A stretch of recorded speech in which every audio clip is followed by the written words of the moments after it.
What's up, everybody? Welcome to the newest episode of Demo Day, the podcast for entrepreneurs and venture capitalists, where we demystify the culture of joining one of the top accelerator, incubator, or VC programs from around the world. I'm your host, Sean Goldfaden, CEO of Coefficient Labs, and on today's show, we'll be interviewing Laurent Grill, lead investor at Luma Launch. Luma Launch is an early stage fund with an accelerator program aimed at surfacing the most notable startups in entrepreneurial minds. They've invested in hot startups like Tapcart, Trust and Will, Retina, Lensable, and many, many more. On today's show, we'll cover what it means to act with conviction, both as a VC and a founder, what platform means in the context of an accelerator or VC program, and why it's so important to stay close to those who have supported you from the very beginning. Laurent also talks to us about what it's like working with a sibling and gives so much actionable advice for any founder thinking about joining a program. Also, Coefficient Labs is giving away a $10,000 growth hacking package for one VC and one founder that leaves a rating and a review on the Apple podcast. So if you're watching this on our website or currently listening to it on Apple or Spotify, go run over to Apple Podcasts and leave us a review. Please, please, please, please, please. So without further ado, let's get into Demo Day.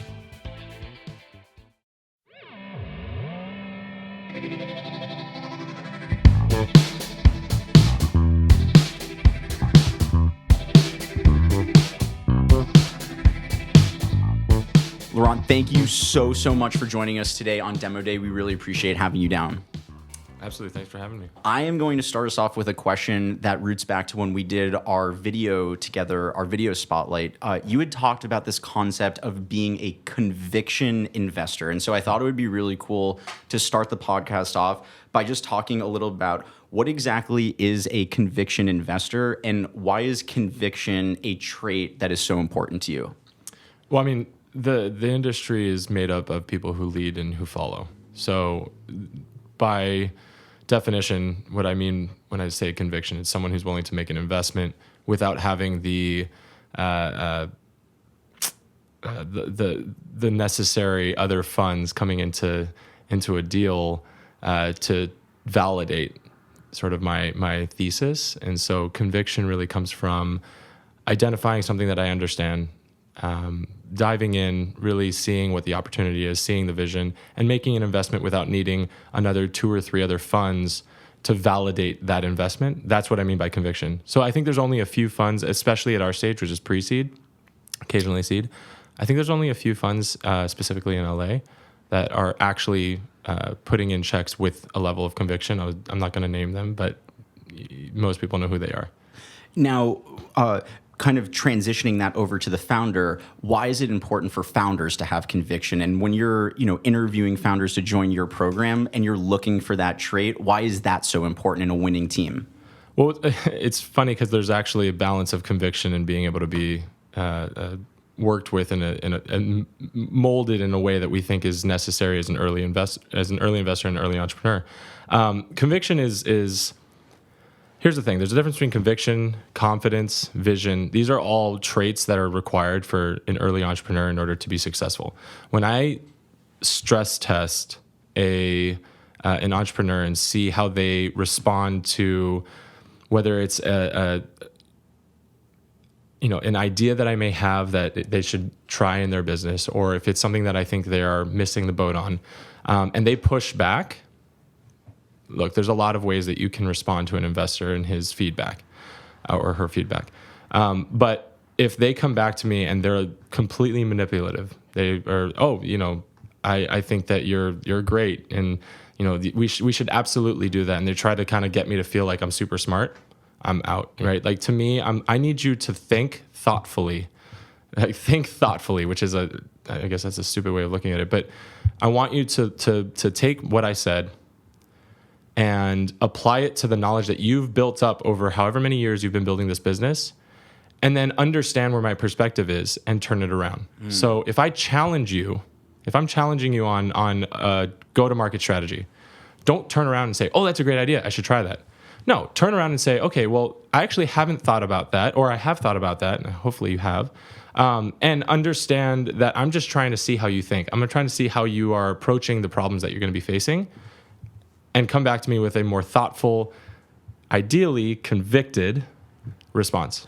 And that conviction is important when thinking about the fact that I know that you're not going to just change on a dime. Meaning that sometimes founders that are pitching you may think to themselves, oh, if Laurent tells me X, Y, and Z, and I just say, oh, that's a great idea, I'll do that, they think that they're building rapport or they're building some kind of like vibe, when really for you, you're assessing how they've already pre-thought about this Correct. situation. Absolutely. Do you believe, having met so many founders, do you believe that conviction is something that entrepreneurs are born with, or do you think that it's something that they can be taught or learn over time?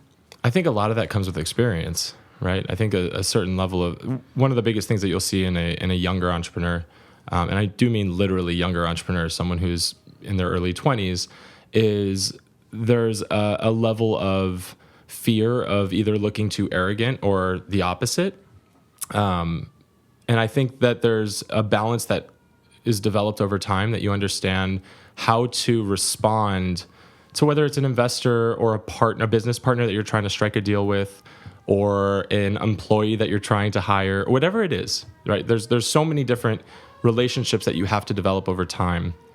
And those relationships are you're going to need to be a strong presence in the room, and you're going to have your certain level of conviction in order to get I don't want to say get the best of the deal, but make sure that you're in a good position for your company. I want to know that they know how to navigate that. And I think that generally does, to answer your question, I think that generally does come over time. I think that's something that you learn through just doing it over and over and over. And so I've seen, and I have entrepreneurs in our portfolio that have actually gotten better over the years on doing this specifically, on being able to answer investor questions, on being able to drive their vision in an effective way while also taking feedback, while not being so closed-minded that they're not able to recognize that there are outside voices, but also taking those and understanding that, hey, you're the entrepreneur, you're the one with the vision, have that vision and take it forward, with the feedback and bring everyone along. Don't shut it all out, but also, be receptive to it.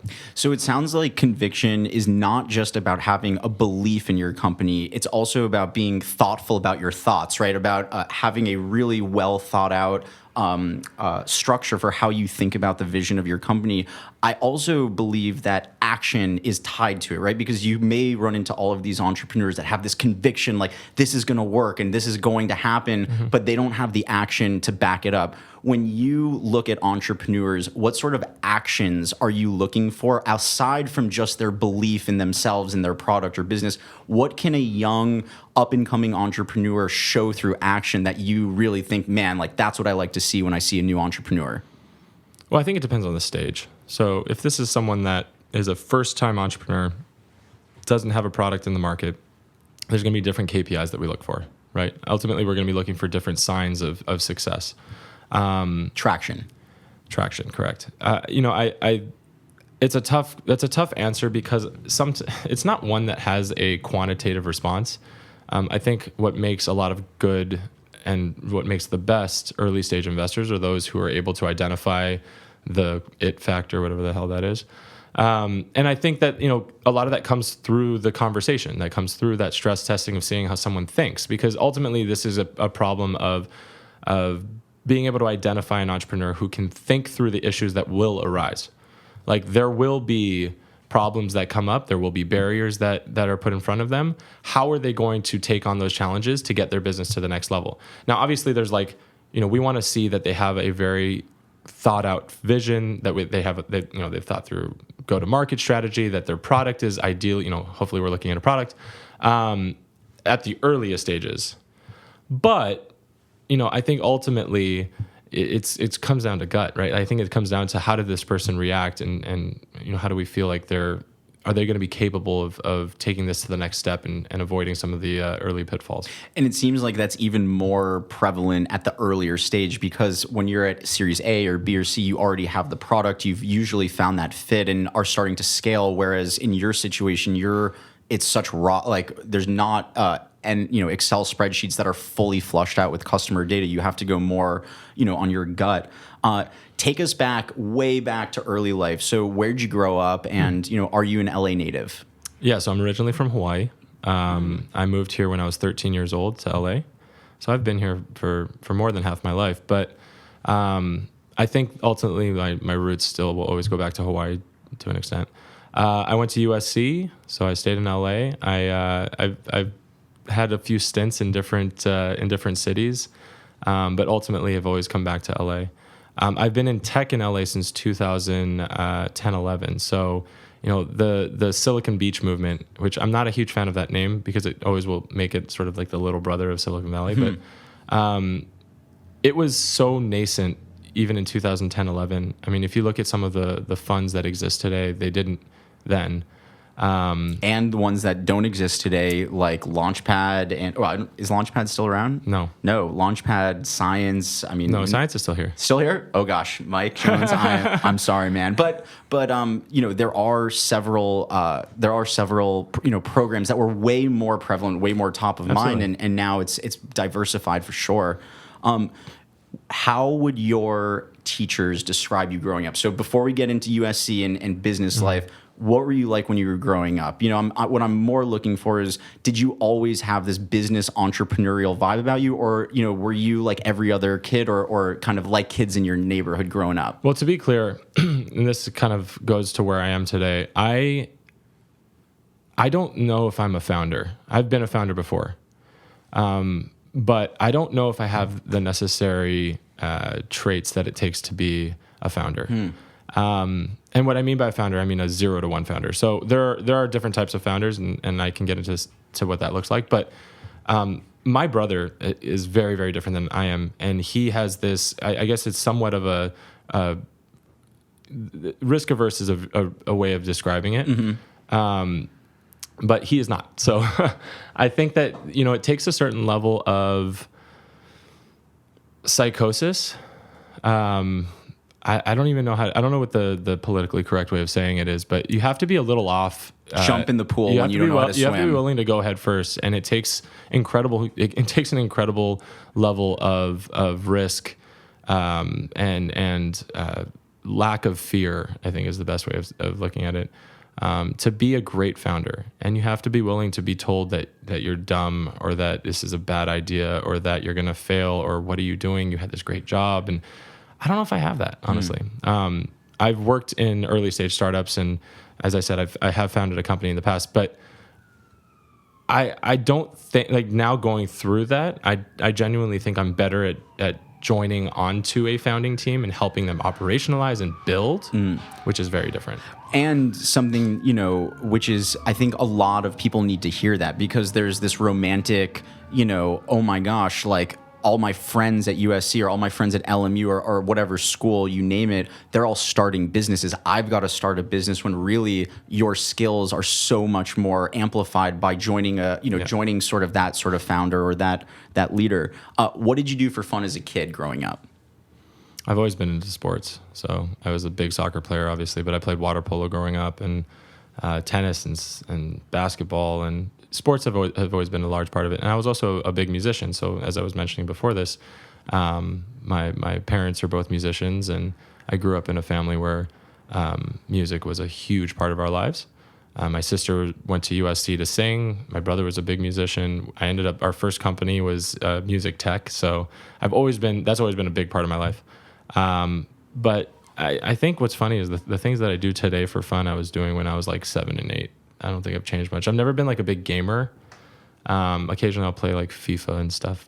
You talk a lot about like how the impact of sports and mental health like are really tied together, that, whenever you are in a rut or you're feeling like that overwhelming pressure, getting on the tennis court, playing pickup soccer with your friends, like going back to those roots of, what you were like growing up. A lot of people, change out of that, right? They feel that pressure of like, I've got to keep going, I got to keep doing and grinding. Like, but we'll talk a little bit more about, mental health and happiness. When you were a kid growing up, how would your teachers describe you? I've always been an outgoing kid. I was lucky enough to have an older brother who was a good mentor of mine, but more importantly, he was very popular on campus. So having him above me 5 years older, I always kind of felt cooler than I probably was. Hanging out with the older brother's friends. Well, it's really interesting, and I think I've grown up a lot in a different way because when I was in Hawaii, I went to a very large private school. It was a great school called Punahou, which our former president Obama went to. But I was sort of a big man on campus then. Literally, like, because you're tall. Well, dude. I am very tall now, but dude. believe it or not, I was not then. In 7th grade, I was 5'3". Okay. So I went from 5'3" to 6'8" really fast. But when my parents got divorced, I moved to LA and I went to a school with 18 people. The class had 18 people. So I went from 250, where I was the big shot on campus, to a class of 18 where I didn't know anybody. And I think at 13 years old, when you make that change, there's a certain level of reflection that you have to have. You start over, right? I was starting over. Luckily, I was able to, take it on pretty well, I think. But it definitely changed the way I looked at things. And I don't know. I mean, I think I've always been somewhat similar. I was raised by 2 loving parents, even obviously they were not together once I was 13, but I had a good family, so I think that helps. Yeah. I was lucky. When you were in high school, did the concept of startup or entrepreneurship, because, I had mentioned before, I think it's starting, not starting to, but certainly over the last 5-10 years, entrepreneurship has started to become romanticized of like everyone should just start a SaaS company. Everyone should start doing something. When you were in high school, did you think to yourself like, I want to start a business someday, or I want to invest Absolutely not. No. Zero. It's actually super funny. I was playing soccer and I thought I was going to be playing professionally for a while, and I didn't really know what I was going to be doing. And I remember having a conversation with my mom, and I was like, I think I'm going to look at Sears. Like I was freaking out. I was talking to like Raytheon, Sears. Sears, the retail. Oh yeah. Enterprise. I mean, I was just like, it was, they had like career fairs. I was like, I don't know what to do. Luckily, my brother was starting this company and took me along, and towards the end of my college career, and threw me into tech immediately. But I had no idea what I wanted to do. Once you went to USC. Lost. Oh, I was international. Actually, I think I was undecided when I started, but I was international relations pretty quickly. What was that transition like for you? What do you mean? Going from 12 people in high school, or like you're in a very small private. Now USC is obviously still private, but like now you're free. You've got your own life. You're starting to build yourself and who you are. Mm-hmm. What was it like moving into a college world? You said that you started to get into international relations. Well, so USC is a great school for people who are trying to start a business or anything like that. For the record, I've gone back and lectured and taught some courses there. But at the time when I was there, it was what I was looking at. Honestly, the reason I went into international relations is I knew that there was going to be a massive shift in our world economy, and I thought that by understanding other cultures and I was peace and conflict studies. I like really focused on conflicts between countries. So I saw an opportunity to really just learn. There was no intention. I think part of me thought maybe I'd go into politics, but I think that sailed really, really quickly. No, but it gave me an opportunity to really look at the world from a sort of higher perspective. And I'm thrilled that I did that. I will say that anyone who asks me what they should be studying in school, I say study a trade. I mean, design, engineering, something that you can actually tangibly transition over. I think we do a little bit too much of the arts and sciences sometimes that aren't applicable immediately. Liberal arts is great, but at the same time, if you're going to be spending $200,000 on education, I'd probably lean towards trying to get something that you can immediately get a job for. So that's actually a good transition into the next question. We had Eric Netsch from Tapcart on a couple episodes ago. Never heard of him. Never heard of him. Is a portfolio of the Luma Launch portfolio team. And, Eric did not take a traditional route through college, dropped out of school. I don't even know what he did. Yeah, no, never went to, started at USF, I believe, in University of San Francisco. wasn't the right fit for him, got out, taught himself how to do coding. And, I look at Eric as someone that has conviction, someone that has the talent, the skill, but doesn't necessarily have that same traditional college, let's go for 4 years. So my question to you is, do you believe that college is a necessary part of success today? I didn't even ask if you went to college. Does that answer the question? Yeah. No, I mean, look, this is a tough question for me because I look at it and I say, if you have the ability to go to college, I think it's something that you are, I think that not going to college can close more doors than going to college can open. That's the best way to look at it. But I have a long list of people who have done amazing things without going to college. So I don't think unfortunately, I know a lot of people who graduated from great schools who I consider to be some of my dumbest friends. So what does that even mean, right? Like I think that you make whatever your path is that's just one cog in whatever that the decision making along the way that you're going to be hopefully reaching some form of success in your life. And I don't care what that is. If you're an artist or if you're an entrepreneur or if you're working at Disney, it doesn't matter. Whatever you define as success. Now there are certain things that do require you to go to college, and especially if you want to go and be a doctor or a lawyer, or there's those types of traits, but not for everyone. Not for everyone. Yeah. So this is I've been excited to ask you this question because on your podcast at Expert Dojo, you were talking about getting through USC, and you said something to the effect of like, I wasn't even sure if I was going to like completely make it through, but you know what? I got my shit together, I finished, and like I made mom proud. And like that was like an important thing for me to knock it off my list. Mm-hmm. And so my question to you is, as an entrepreneur, as a leader, CEO, whatever, you feel like you have to know the answers to everything. Like I've got to have this conviction and this belief and everything. And then mom and dad, call you at school, right? You're sophomore, junior at college. Like I've got this all figured out. I'm going to start my business. I'm going to make $1 million. And they're like, nah, you're going to med school. You're going to law school. So, when mom and dad say that, all that confidence, all that energy just feels like crippling because like it's important to get, that approval from the people you love the most. My question to you is, as a sophomore or a junior in school, you're an entrepreneur and you have like, all the belief and the passion for your business, but mom and dad are telling you, no, you need to go and become a doctor. You need to be a lawyer. What advice or what sort of mentorship would you provide to that sort of student? Do you think that they should, go through the course and, go to grad school and take on debt? Or do you think that person should leave school and follow their passion and dreams? I'm not in a position to answer that question, honestly. But if you'd like to have a session, you can sit on the couch here. I feel like you've been through this already.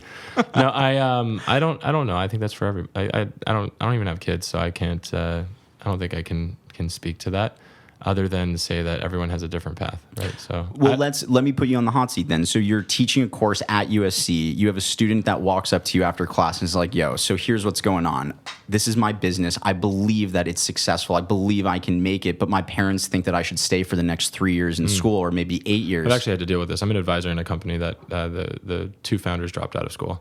I won't say which one, but it was a tough thing. Now, here's what I will say. If you are so incredibly passionate about it and you have the means to make it happen and you have the drive to take it to the next step right now and the timing is right and you've defined, who knows if the timing is right, but if you see that this is the right time for your product or for your business and you need to start it, you can technically always go back to school, right? I think the only thing I'll say is that most people don't. So, be realistic. Be a little realistic about it. Even if you have that, the amount of people that I've spoken to that have, 2 credits left. I love that when I'm like, oh, well, I dropped out with 4 credits or for me, it's your life will start to take off. Things will sort of snowball and you probably won't go back and get that, get that degree and maybe it won't matter.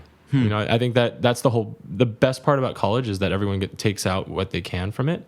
I think some people get their drinking out. I think some people figure out how to not procrastinate. Some people figure out how to time manage. For me, college was about time management. That was the thing that I learned. In what way? my whole life I've done everything. To this day, I'm a jack of all trades. I don't know if I'm a master of anything, which is good for what I do now. But I was playing music. I was multi-sport athlete. I was doing community service. I was doing all of these things in high school, and then I kind of continued that into college and tried to do everything at the highest level. And then ultimately was like, I can't. And then my grades fall. I would show up to every once in a while. I'd show up to class, and when you're an adult, there's no one holding your hand. Yeah. And college is that like sort of bridge between being a minor and an adult. You still have that safety net. And so for me, I fell on my face my freshman year of college trying to figure out how to live a social life and play soccer and, do everything that I wanted to do. But you know what? You can't do everything. You have to prioritize, and you have to put the blinders on sometimes. Yeah. Yeah. So my freshman year was sort of that bridge. When you got out of school, it sounds like not too far after, even while you were towards the end of school, you joined your brother's startup, or at least got involved in tech. What's the story behind it? What was that like for you to working with your brother? Well, so him and his now wife and two co-founders out of Caltech started Miso Media. And this was 2000. Well, there's a longer story to that, but for my purposes, it was 2009-10 is when that sort of took off. And he needed help with marketing and business development and just random stuff. And my brother's 5 years older than me, so I was, he was probably 25, 26 at the time. Did you guys stay close while you were in school? Like, it sounds like you were really close growing up. Yeah. When you got to college, you guys kept the relationship real close? Oh, yeah. Yeah. I have some separate stories for that, but he was a big part of my college experience. But yeah, no. So I joined on doing a bunch of random stuff. My titles were completely irrelevant because there was like 6 of us. And in 2010, late 2010, sort of on a last ditch effort, went up to TechCrunch Disrupt in San Francisco. And won the People's Choice Award at TechCrunch Disrupt. It was a very big deal, presented on stage. And from there, raised a round from Google Ventures and 500 Startups, which I see you're wearing that shirt, and a long list of other great investors, Justin Timberlake and whatnot. And the company took off. And so that was my job then. Suddenly I was like, oh, I can actually work here full time. This is like a real thing. But that's how I got like thrown into the world of tech. And I ended up doing a bunch of different positions there. I wasn't going to ask this question because I didn't know you were working with your brother, but what did you learn about, maybe not even necessarily yourself, but now that you've been through that experience, how do you feel about founders or teams that involve, people that have those sort of interfamilial connections, whether it be husband, wife, whether it be like brothers working together? Is there anything that you've learned from your own experiences that you then apply to some of the teams you invest in? Yeah, so I never look at anything and have a bias based on my own experiences because I don't think that's fair. I think my relationship with Aviv is different than other brothers. I don't think that I could just say, oh, because I worked well or didn't work well with him, I don't think they'll do a great job. Like, that's stupid. The husband and wife thing I think is really interesting. Obviously, to this day I have a firsthand look into it. They do a lot of work together. Even to this day, and I think it takes a very specific type of relationship for that to work. So I don't think it works with everyone, and I think it's less about the ability I think it's less about the business and more about the relationship. Yeah, right. The risk is less on the business. I think, at least based on what I've seen. I've heard otherwise, but I think it's actually more risk on the relationship. And stories that I've heard from very successful brothers. And I won't say who, but a very close mentor of mine started his business with his brother, and they've gone on to being massively successful and sold their company for billions of dollars. But he told me, this is when I was doing it myself back in the day. I kind of just asked him advice on how he was successful with it. He said, "Don't do it." So, I think it put a pretty massive strain on their relationship.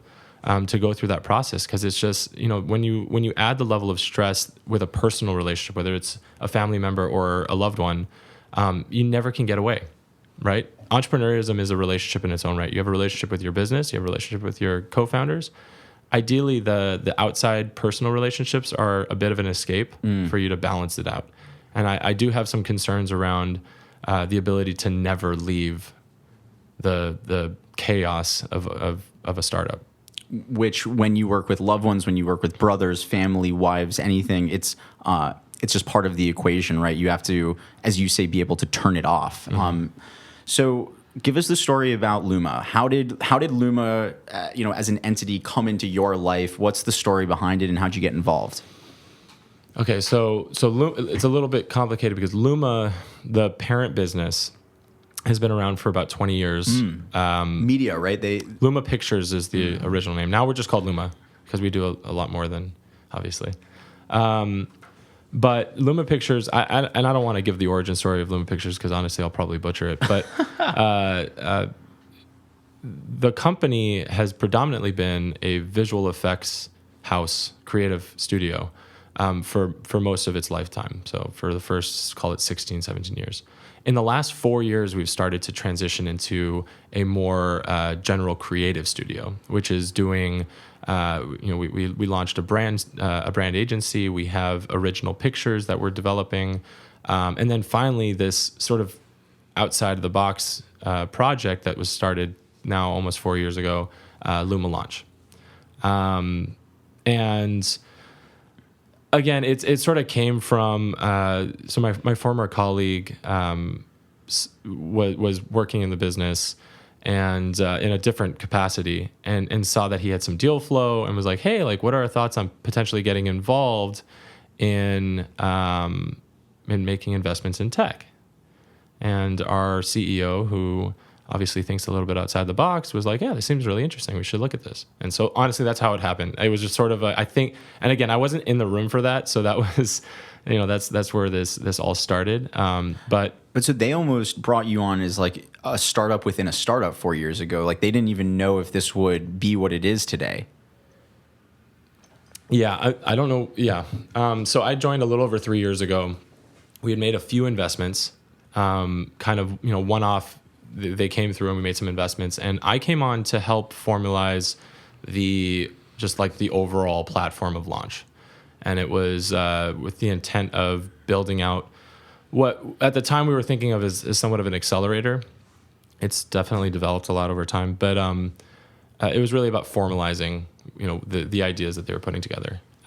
So yeah, I came into it was pretty cool because you come into a situation where you have a whiteboard and you get to start drawing and figuring out what works, and building a business within a business is tough in its own right, but to have the flexibility that we were given to do, to be an incredibly supportive and what I hoped was innovative pre-seed and seed fund in LA, which we really needed and still continue to need today. Yeah.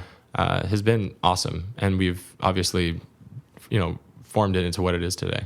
You talk a lot about how Luma, even as early as today, it's not even it's not a program, it's not an accelerator, but it's a platform. It's it's a place for entrepreneurs to come and to launch off of that platform and utilize that platform. What exactly is the platform to you, or what does it mean? What is Luma Launch?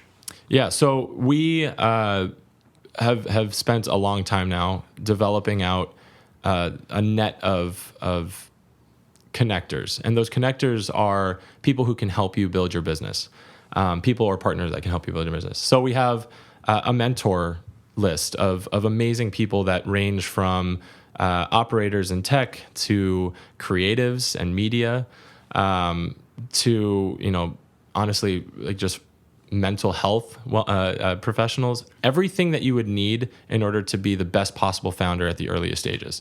And so that's on the mentor side. Then we have our partners, which are people that we work with that we trust, right? So that's everything from legal to marketing to, I don't know, there's a long list of partners at this point. AWS, right? The likes of those. Do you get sponsored by AWS now? As of today, we just got like a 50,000 credit booster. Nice. Yes. So I guess the answer is yes. Like literally? Oh, I thought you Yeah. were joking because I just gave him a shout out. No. I was having breakfast today, and the dude I was with was like, "Hey, do you have like AWS credits?" And I was like, "No." And then he Shout out AWS. Yeah, All right. AWS. Sponsor our events. Yeah, right. Exactly. So we formulate a long list of partners that we've vetted, and we make sure that we're like, hey, we're not going to tell you to go with any of these people, but here's a list of some people in every single category, real estate, legal, and so on and so forth, that you should just at least talk to that can help you. And everything here, just like I'll start here on the mentors and the partners. All of these things I always think of as no-brainers, but I didn't realize through talking to entrepreneurs who don't necessarily have the contacts that I have over the last 10 years and my partner and colleagues around, that we were able to put together this really great high-quality list of individuals that are eclectic and really expand the networks of our entrepreneurs. And that is incredibly powerful. Yes. And I would also say for anyone listening that has not checked out Luma Launch, you guys offer something really compelling, which is the office space as well. Like having a space where you can go to not, because when you're sitting in a dorm room or you're sitting in your career center at school, or even if you're out of school and you're just packed into your apartment with a couple of co-founders, you completely miss out on the opportunity to connect with these. You don't even know that you need these sorts of things like you're talking about. You talked a lot about like the best part about Luma isn't the investors, it's not the connections, but it's the entrepreneurs that you get to work around. What have you learned about just community in general? I know like community is a huge aspect of what you do on the platform. Why is community so important to early stage founders? Well, one of our companies, which actually came in and pivoted while they were in our space from previous companies, now called Community. So there you go. Shout out. Yeah, shout out Community. I've seen amazing ideas and products get developed because of the entrepreneurs sitting around them that aren't part of their companies. And it's almost just by osmosis. Like it's just by being around great, way smarter than me individuals who are there trying to accomplish very similar things in different fields.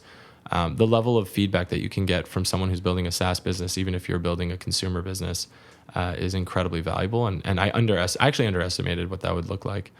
We've seen a lot of success because of it. Yeah, before starting Coefficient Labs, I was at a startup that went through the Mucker Lab program. And so I was in one of their, I think it was the first or second class they had. And, to your point, there's the direct value where someone's giving you advice. They're, whiteboarding it out with you at 8, 9 p.m. at night. But there's also that energy, right? Because it's like, man, it's fucking hard when you're a team of 3 or 4 people and you're up late at night, but you look over and you see there's 3 other teams that are there grinding it out. That energy is, man, that can get you through the late nights. And I can personally attest to, if you've been just, locked away in rooms, very small confined areas, and then you go and you check out a place like Luma and you see all of that happening, it's so inspiring, and it makes you actually want to go and meet new people, go to those events, do things that are a little outside of your, your comfort zone.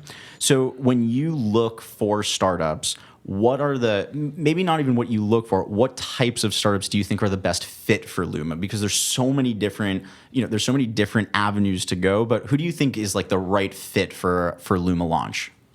Depending on stage, we are fairly opportunistic and vertical agnostic. So what I mean by that, if you break down our portfolio, this isn't exact, but it's roughly 40-40-20. So 40% consumer software, 40% SaaS enterprise software, and then 20% media.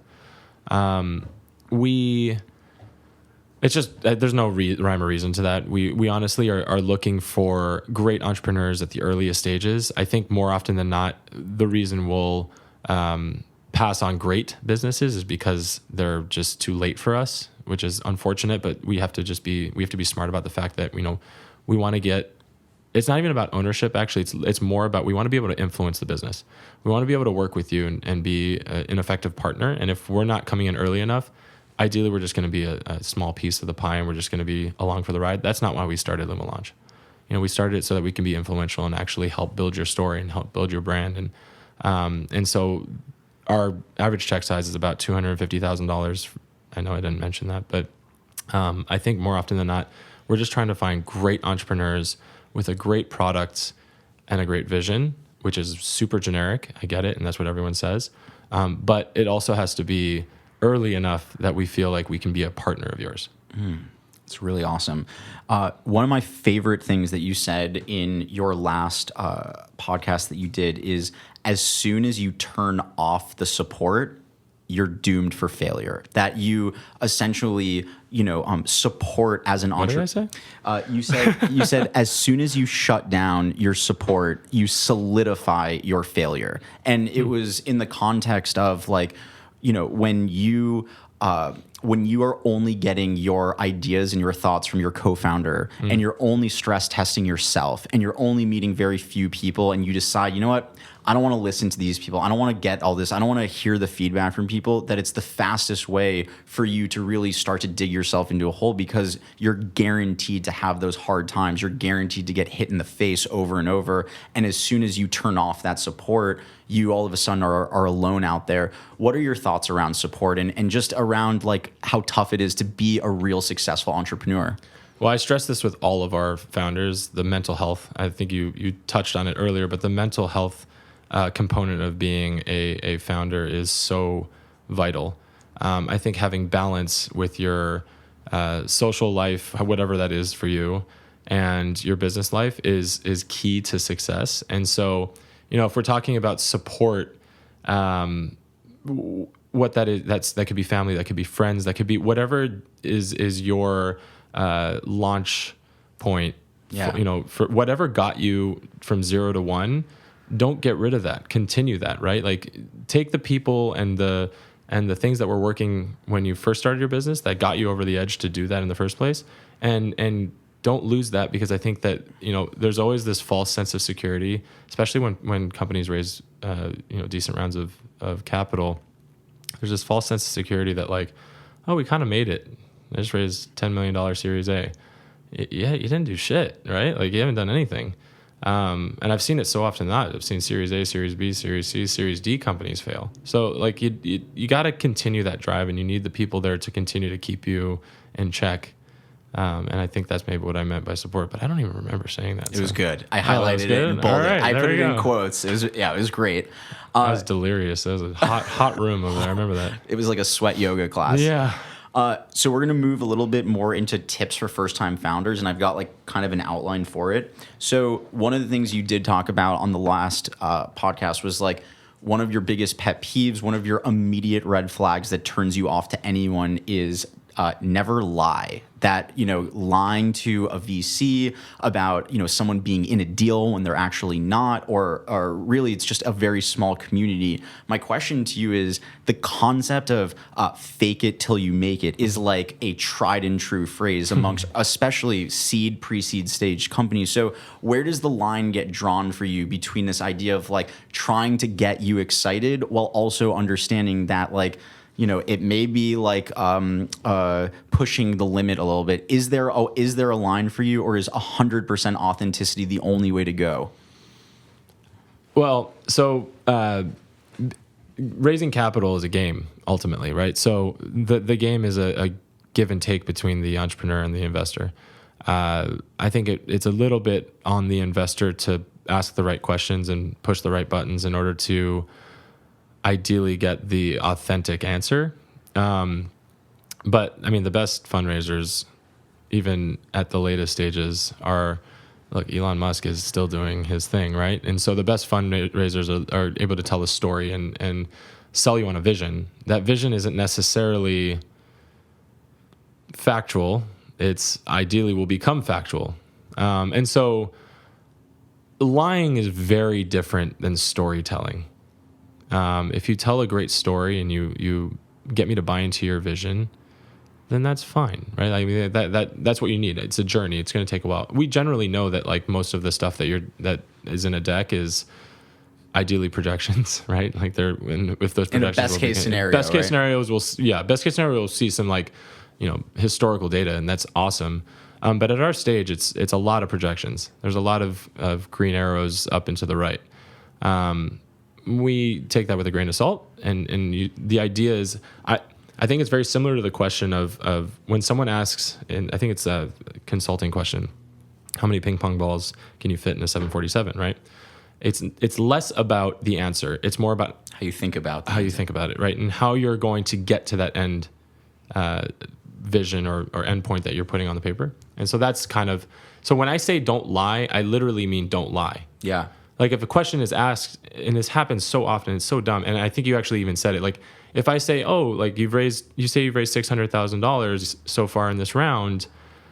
And I'm like, oh, like who are the funds or individuals who are investing? And at that point you maybe tell me, I know everybody probably in LA that's potentially going to be an investor in this. I'm going to make a phone call. And if they're like, oh, I told them that I'm interested, that to me is a lie. That, and like, you have to be very careful.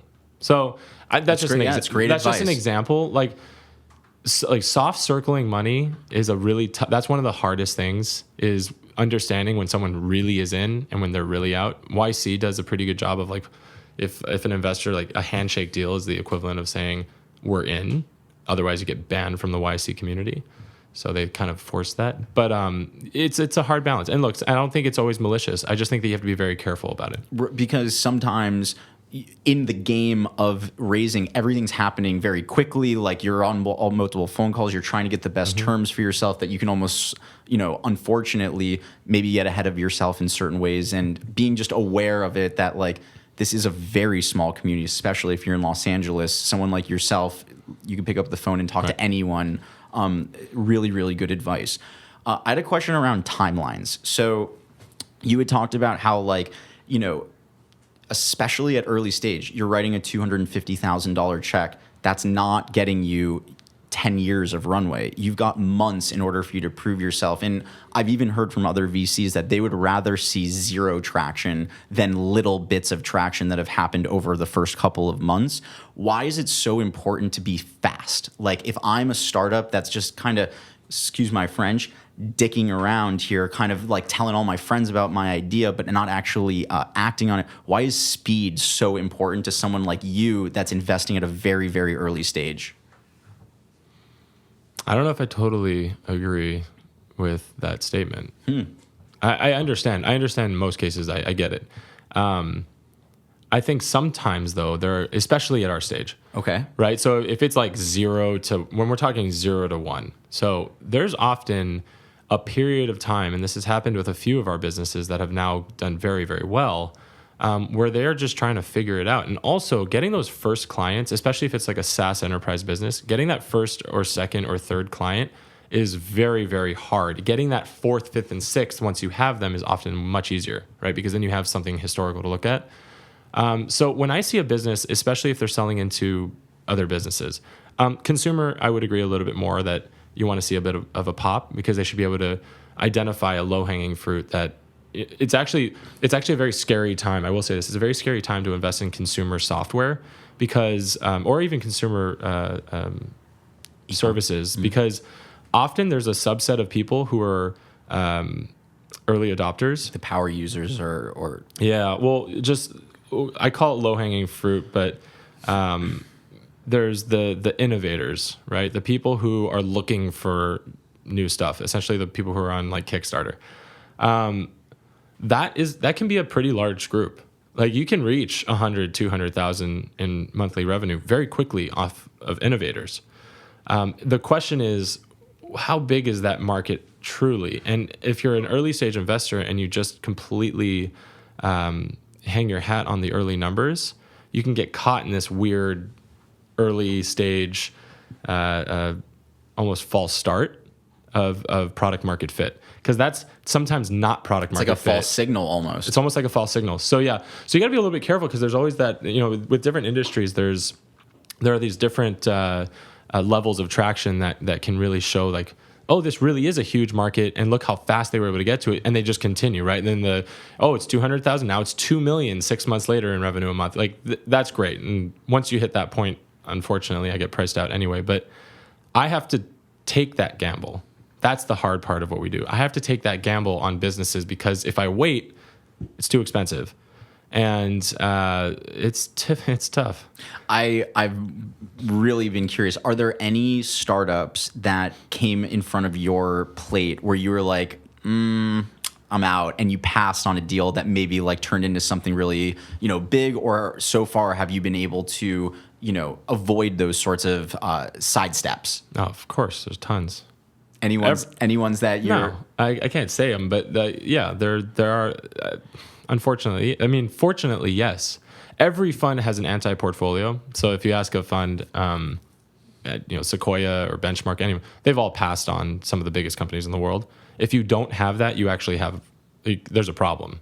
Like if there's no business that you've passed on that has not gone on to crush it, you're not seeing the right deals, right? Like I should be seeing enough deals that are great that I'm hopefully investing in half of those great ones.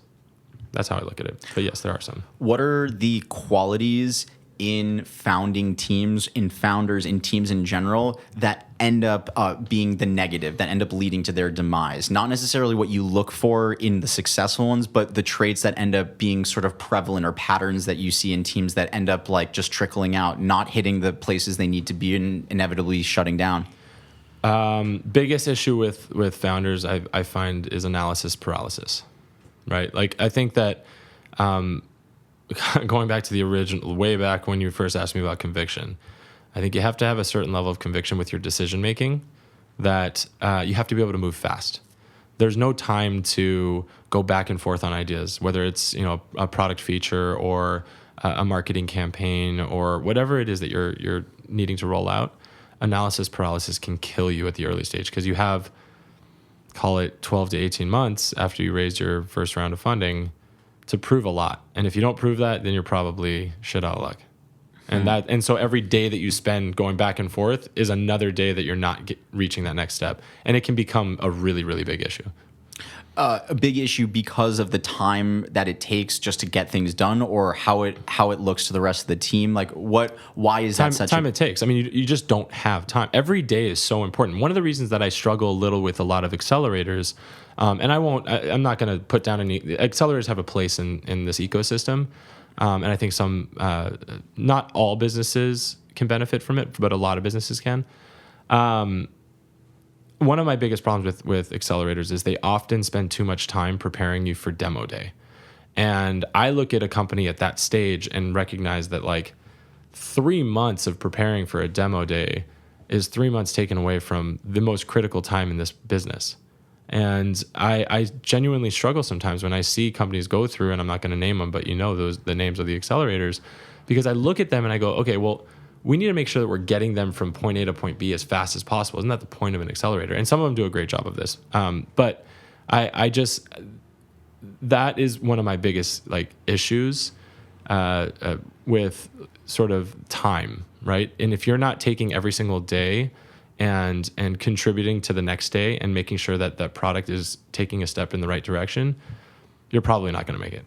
So, this podcast is called Demo Day because it's... Oh, yeah. Shit on Demo Day. No, it's not a shit on Demo Day, but it's such a big... Whether you are doing Demo Day in its more traditional form, which is at an accelerator program at the end of the program, or you're just pitching to someone, it's a day. It's a moment for you to demonstrate, where you are and what you're able to do. Mm-hmm. When someone's pitching you, what are the qualities, whether it's you going to some other team or organization's Demo Day, or just someone sitting across the table from you, aside from conviction, aside from their belief, what do you look for in a good deck? What do you look for in a good pitch? Story. You got to tell a story, right? I mean, I think that's everything, though. I think that can be whittled down to your product. When you're selling a product to a business, or if you're selling a product to a 14-year-old kid, you got to tell a story that's going to resonate with them. In this case, you're selling a story, or telling a story. You're also selling a story. You're telling a story to an investor, right? And so I need to buy your product. That's what I'm doing. I'm buying your product, essentially. I'm buying your vision. And so it comes down to story. One of the biggest things I tell people when they put together decks, and this more often than not always, but more often than not, I think case studies are incredibly valuable, and driving a deck through a use case can be extremely valuable, where it's like, meet Tom. Tom is X. He's a product manager at this company. And currently this is how he does his product flow? I'm making this up on the fly, but you get what I'm saying. Runs into this problem. And he comes into, exactly. So here's the problem. All right, so rather than your traditional, this is who we are, this is the problem, this is solution, here's the market, opportunity, and going down the list where I'm looking at 1,000 decks a year, give me something that's compelling. Tell me why this is important. Who is this important for?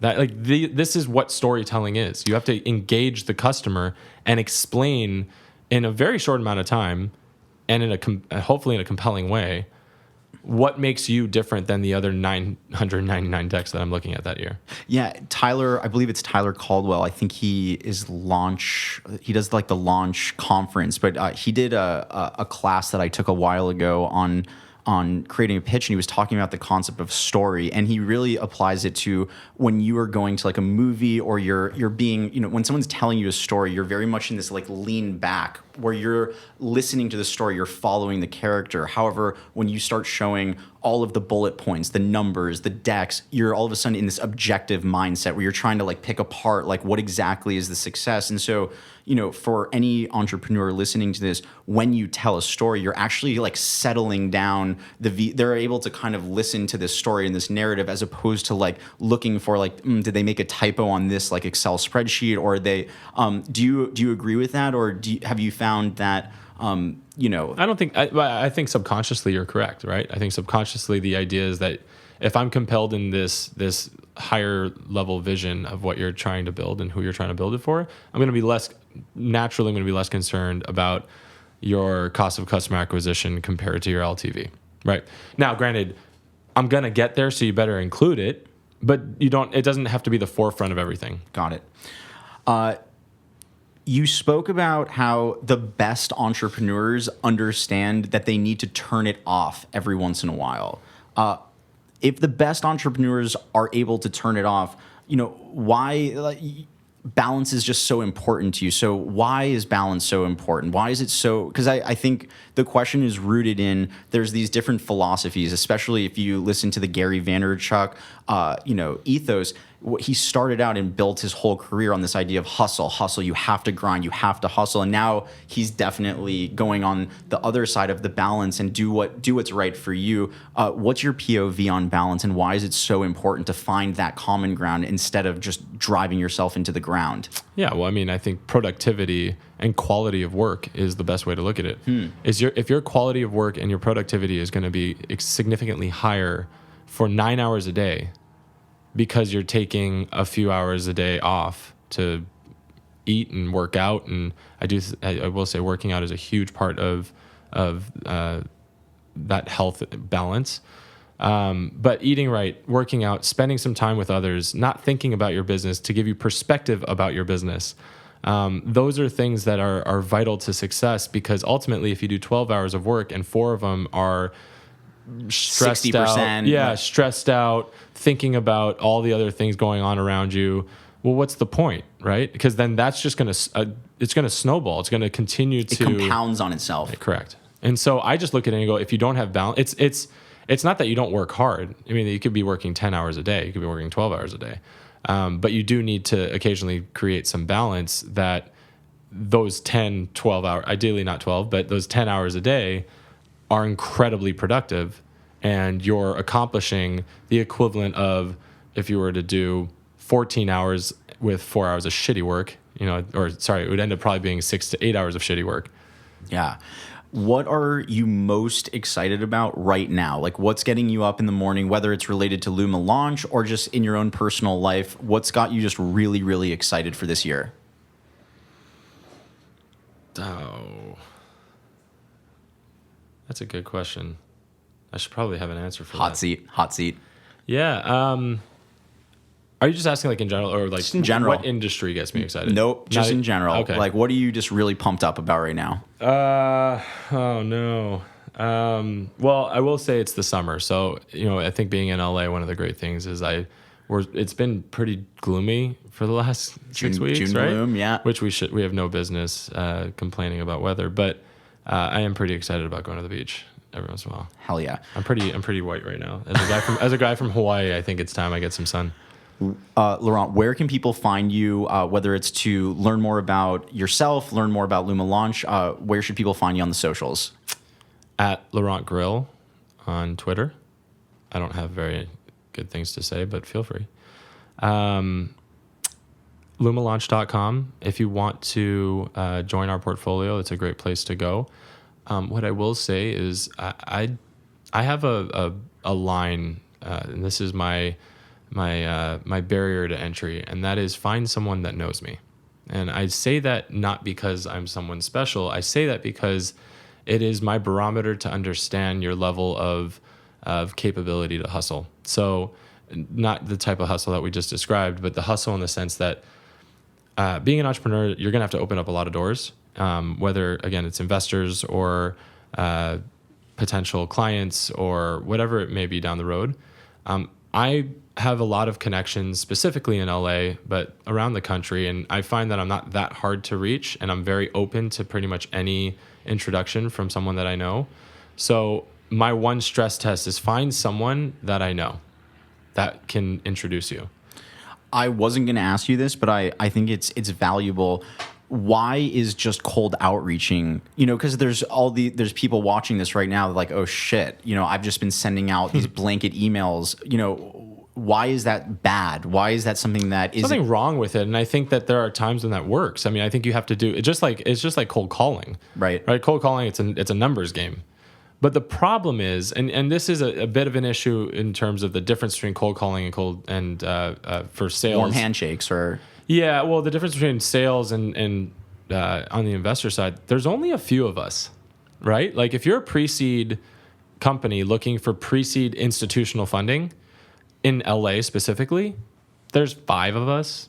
So you don't really want to take your chances on a numbers game. You're going to spend the time to find us at I speak at events or there are many ways that you can reach me or my partners. Like we're not that hard to reach. That's the hardest part. If you can't get past that, my point is if you can't get past that, I have concerns around some of the challenges that you're going to face as an entrepreneur. And I know that seems sort of superficial, but it's at least one way for me to weed out a lot of the companies. So feel free to cold email. It doesn't mean I'll respond. I mean, we look at them. I will say that 100% they are looked at, but we get a lot. So it's hard. It's really, really hard. And we have to vet them in some way. Laurent, this was an amazing, amazing episode. Thank you so much for coming on the show today. I'm Sean Goldfein, CEO of Coefficient Labs. This is Demo Day. Find somewhere where you feel like you're going to have that opportunity for growth, where you have fantastic mentors. You have people who are there to answer your questions that you can model your skill set against, but that you're given the autonomy to go off and sink or swim on your own.